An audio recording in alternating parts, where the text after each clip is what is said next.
I want to tell you about an essential vitamin you've probably never heard of.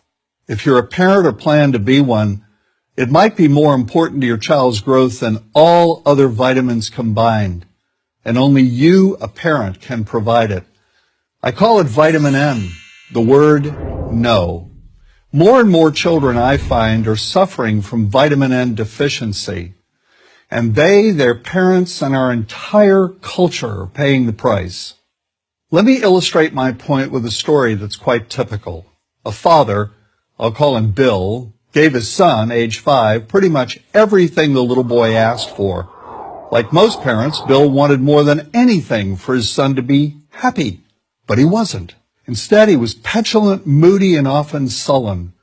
He was also having problems getting along with other children. In addition, he was very demanding and rarely, if ever, expressed any appreciation, let alone gratitude, for all the things Bill and his wife were giving him. Was his son depressed, Bill wanted to know? Did he need therapy? His son, I told him, was suffering the predictable ill effects of being overindulged. What he needed was a healthy and steady dose of vitamin N. Overindulgence, a deficiency of vitamin N, leads to its own form of addiction. When the receiving of things begins to generate nothing but want for more things.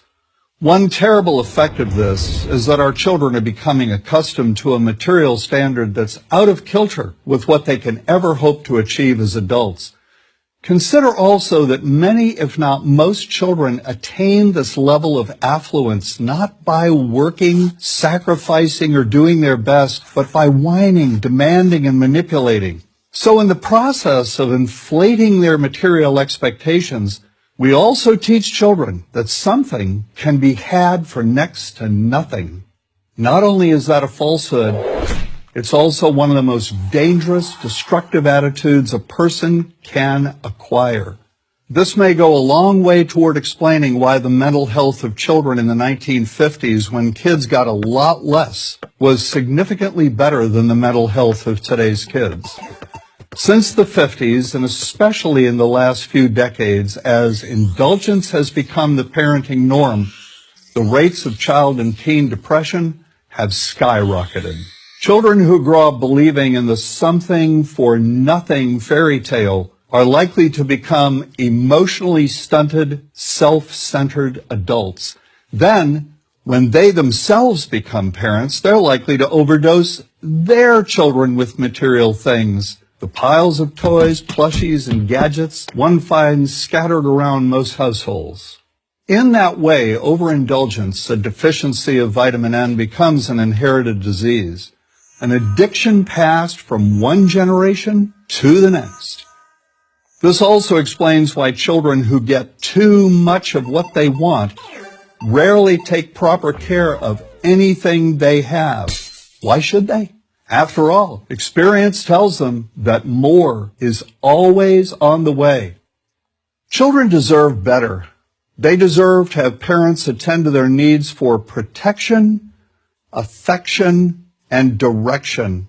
Beyond that, they deserve to hear their parents say no far more often than yes when it comes to their whimsical desires.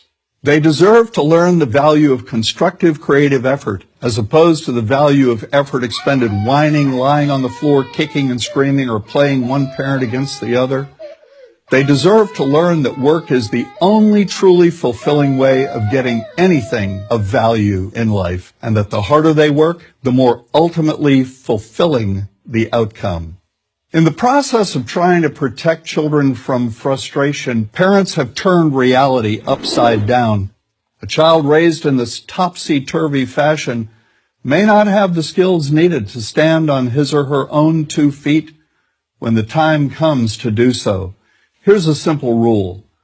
Turn your children's world right side up by giving them all of what they truly need, but no more than 25% of what they simply want.